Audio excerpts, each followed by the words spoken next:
Halo semuanya, kembali lagi di channel Ronaldo Putra. Hari ini kita mau melanjutkan pembahasan dari buku Longman Preparation Course for the TOEFL Test, the Paper Test. Oke, kita langsung aja masuk ke skill ke-16 ya. Skill ke-16 itu membahas tentang listen for two, three part verbs atau phrasal verbs. Apa sih phrasal verbs itu? Phrasal verbs ini adalah salah satu materi dalam bahasa Inggris yang mungkin cukup kompleks untuk dijelaskan karena dia turunannya banyak gitu ya, turunannya banyak. Jadi kalau kita mau pelajari ini ya, itu mungkin nanti saya bikin video sendiri ya ngebahas tentang phrasal verbs. Jadi kalau misalkan mau tahu lebih jauh bisa buka video itu. Untuk phrasal verb sendiri umumnya itu dihafal, dia seperti vocabulary baru. Jadi kita mempelajari ini dengan cara menghafal. Menghafal maksudnya gimana? Karena phrasal verb ini sifatnya kata dasarnya itu memiliki arti yang sangat berbeda dengan versi phrasal verbnya ya. Jadi ini saya tulis ini dalam kurung phrasal verb. Phrasal verb itu ada banyak ya, sebenarnya ada banyak. Phrasal verb itu menggunakan partikel. Jadi umumnya mereka menggunakan verb kemudian ada partikel di setelah verb tersebut. Partikelnya seperti apa? Kayak mungkin kalian taunya in, on, at, off atau yang lain ya, yang menunjukkan posisi gitu atau hubungan antar kalimat, itu namanya partikel gitu. Partikel itu bisa preposition, bisa juga adverb ya. Kayak misalnya kata-kata in, on, at ini preposition, tapi kata-kata seperti out ya, out dan in sih sebenarnya, itu bisa kita bilang sebagai adverb gitu. Jadi itu partikel. Nanti mungkin saya bahas di video yang lain ya untuk phrasal verb. Kita langsung coba bahas soalnya. What time does the meeting start? Didn't you hear that it was called off by the director? What does the woman say about the meeting? Nah, di sini kalau kita perhatikan ada kata-kata called off. Called off. Nah, ini adalah phrasal verb. Taunya dari mana sih kalau misalnya suatu kalimat itu menggunakan phrasal verb atau tidak, atau two three part verbs? Umumnya setelah verb ya, setelah elemen verb ini elemen verb ya, itu ada partikel ya seperti ini. Nah, partikelnya tuh kayak tadi saya jelasin, bisa berupa adverb, bisa berupa preposition. Kalau kita mau generalisir, preposition bisa juga, karena kadang in, on, at itu tidak berfungsi hanya sebagai preposition tapi juga berfungsi sebagai adverb gitu, namanya partikel. Jadi kalau misalnya kita melihat ada suatu verb diikuti oleh sebuah preposition ya, kemudian diikuti adverb, mungkin itu berarti three part verbs, atau preposition aja misalnya, atau adverb saja itu berarti two part verbsnya. Itu berarti sudah bisa dipastikan bahwa kalimat tersebut menggunakan phrasal verb yang berarti artinya beda jauh dari arti kata dasarnya. Jadi kayak misalnya kata-kata called off, kata dasarnya adalah kata-kata call. Call artinya memanggil, menelpon. Tapi karena ini sebuah phrasal verb, maka artinya benar-benar berbeda dari arti sebenarnya.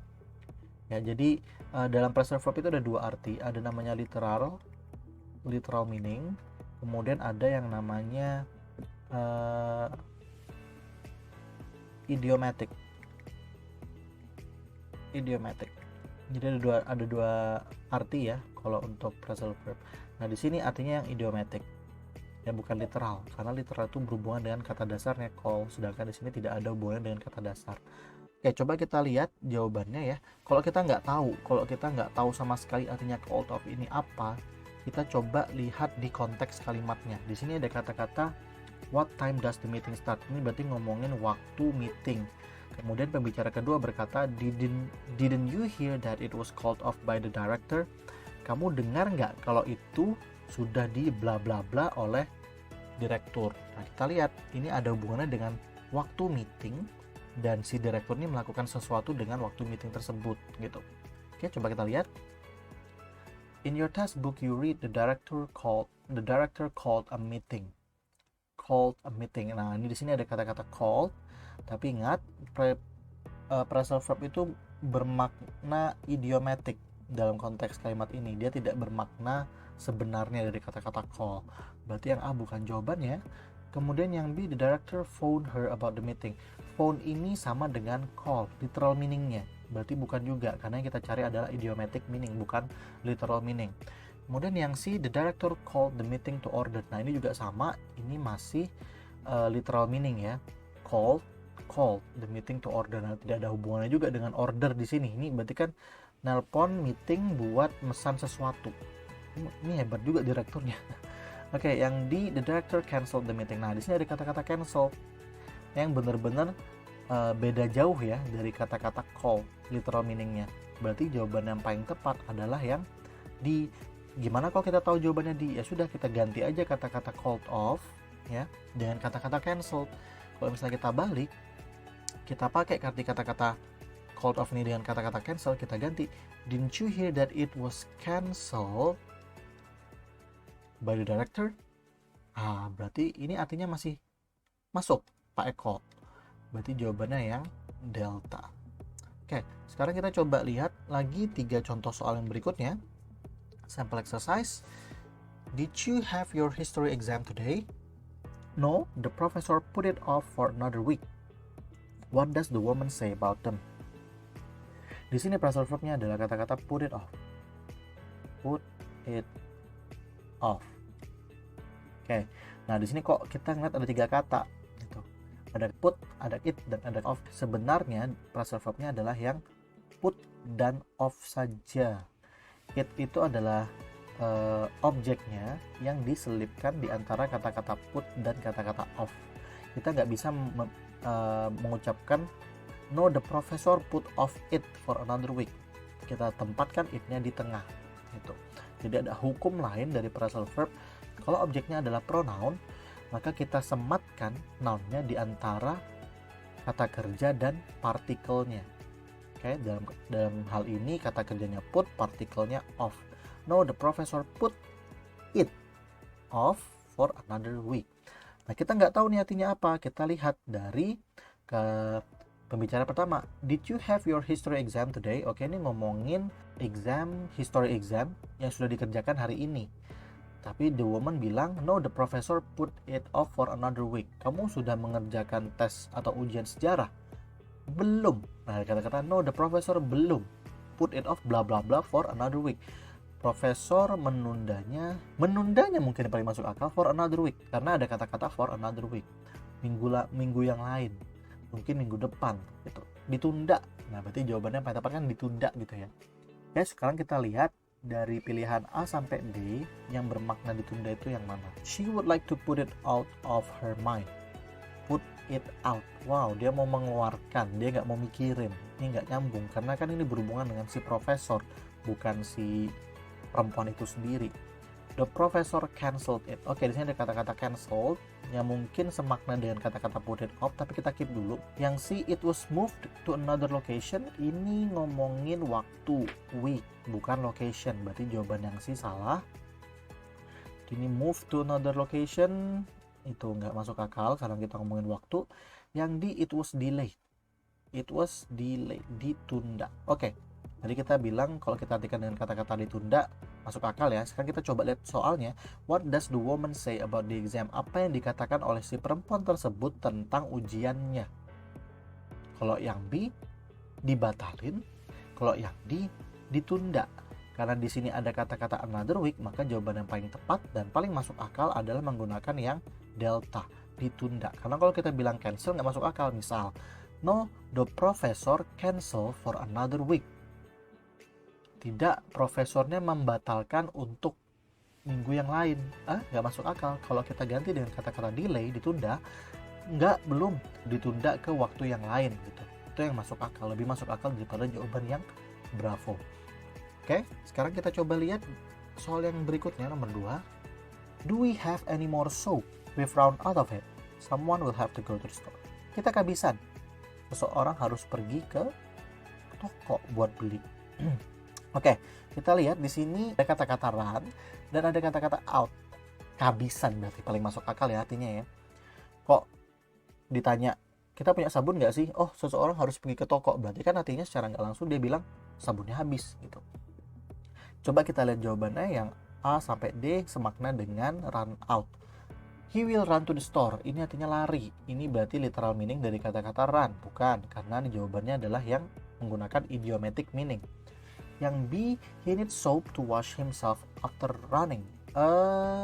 Ini run disetarakan dengan wash himself. Ini nggak masuk akal. Ada kata-kata running juga sih, tetap lebih nggak masuk akal lagi gitu. Dia butuh sabun buat mencuci dirinya setelah lari. Nggak, ini literal meaning juga sebenarnya. There is no more soap, tidak ada sabun sama sekali gitu ya, no more soap. Oke. Sama sekali tidak ada sabun sama sekali. Kita cap dulu, mungkin jawaban yang C. Delta, they have a store of soap at home. Mereka punya sebuah toko sabun di rumah. Berarti mereka yang punya tokonya, dan tokonya itu di rumah. Oke, jawaban yang paling masuk akal berarti adalah yang Charlie. Ya, there is no more soap, tidak ada sabun. Berarti memang kata-kata run out ini artinya kehabisan. Kalau habis kan berarti nggak ada sabunnya. Kita lanjut ke soal nomor 3. I need to take written test to renew my driver's license. Then you'll have to brush up on the laws. What does the man need to do? Di sini ada kata-kata brush up, ya. Kita lihat dulu konteks kalimatnya dari pembicara pertama. I need to take written test to renew my driver's license. Aku butuh mengambil ujian tertulis untuk memperbarui SIM-ku. Berarti kamu harus bla bla bla hukum. You'll have to brush up on the laws. Ya, the laws di sini, ya, kata-kata the laws di sini berhubungan dengan driver's license-nya. Berarti hukum-hukum yang berhubungan dengan SIM, ya. Maka kita cari jawaban yang bisa kita gunakan untuk menggantikan kata-kata brush up ini. Coba kita lihat jawaban yang A, reapply for his driver's license.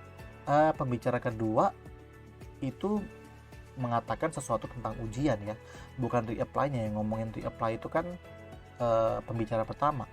Kemudian yang B, sweep around the lawn. Oke, kata-kata lawn di sini artinya kebun. Ya, sweep around the lawn artinya menyapu kebun. Ini lebih tidak masuk akal, tidak ada hubungannya. Mungkin terdengar sama lawn dan laws, tapi maknanya benar-benar berbeda dan sangat tidak masuk akal.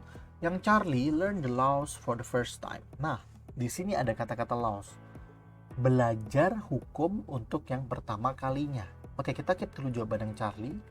Yang di review the information that will be on the test.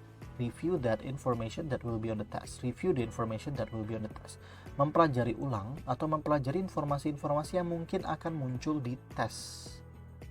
Oke, kalau dari antara pilihan jawaban C dan D, ya. Nih, kalau kita pakai jawaban yang C, kita pelajari hukum untuk yang pertama kali. Sedangkan di sini dia bilang renew, memperbaharui. Berarti secara nggak langsung dia sudah punya SIM sebelumnya, yang artinya dia sudah pernah mengerjakan ujiannya. Berarti sudah bukan pertama kalinya, dia sudah pernah ngebaca atau ngerjain ujian tentang hukum berkendara. Berarti bukan yang pertama kalinya, ya. Berarti yang C kita bisa eliminasi, bukan C jawabannya. Gimana dengan yang D? Review the information. Kata-kata brush up itu artinya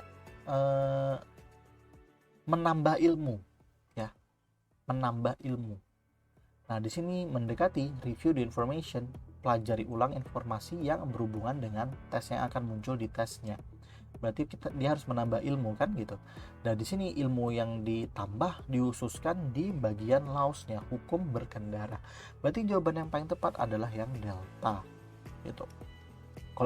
Kalau kita misalnya ganti deh kata-kata brush up ini dengan review the information, then you will have to review the information that will be on the test, on the laws.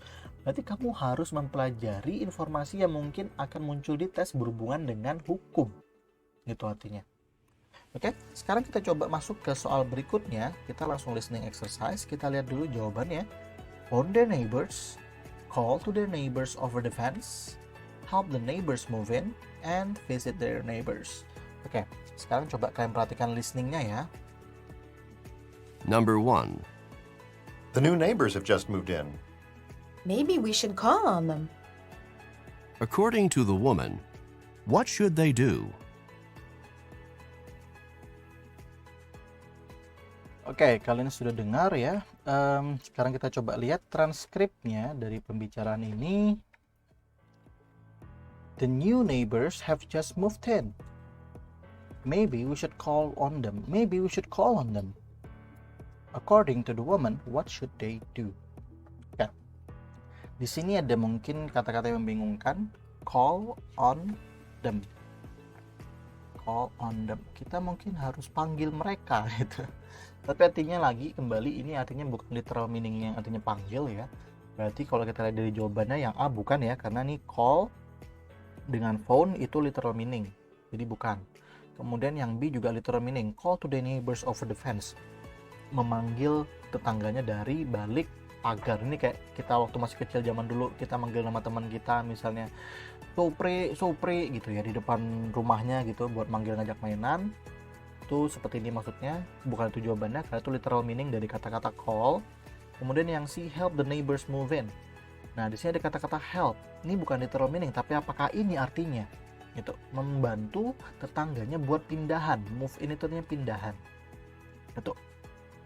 Jadi kalau move in itu pindah ke rumah baru, move out itu keluar dari rumah, mau pindah rumah gitu. Move in, move out. Kemudian yang di visit their neighbors. Oke. Di sini benar-benar berbeda ya yang di artinya visit their neighbors. Kalau kita ganti ya yang jawabannya dengan yang C misalnya, maybe we should help the neighbors move in. Mungkin kita harus membantu tetangga kita pindah. Wow, baik banget mereka. The new neighbors have just moved in. Tapi kalau dilihat dari pembicara pertama mengatakan tetangga baru kita baru aja pindah. Berarti bukan sedang dalam proses pindah, tapi sudah pindah. Mereka sudah menempati rumahnya gitu ya. Yang ngapain mereka ngebantuin pindah gitu kalau mereka sudah di dalam rumah kan gitu. Kita lihat yang D, kita ganti, maybe we should visit them. Mungkin kita harus mengunjungi mereka. Nah, kalau ini mungkin yang paling masuk akal. Berarti arti kata-kata dari call on adalah mengunjungi. Oke, seperti itu pembahasan dari Longman Preparation Course for the TOEFL Test, the paper test, skill ke-16, listen for 2-3 part verbs. Kalau kalian suka dengan video ini, jangan lupa klik like dan subscribe. Minta tolong juga bantu sebarkan ke teman-teman kalian biar kita bisa belajar TOEFL bareng-bareng. Ya, sampai ketemu lagi di video TOEFL berikutnya. Bye-bye.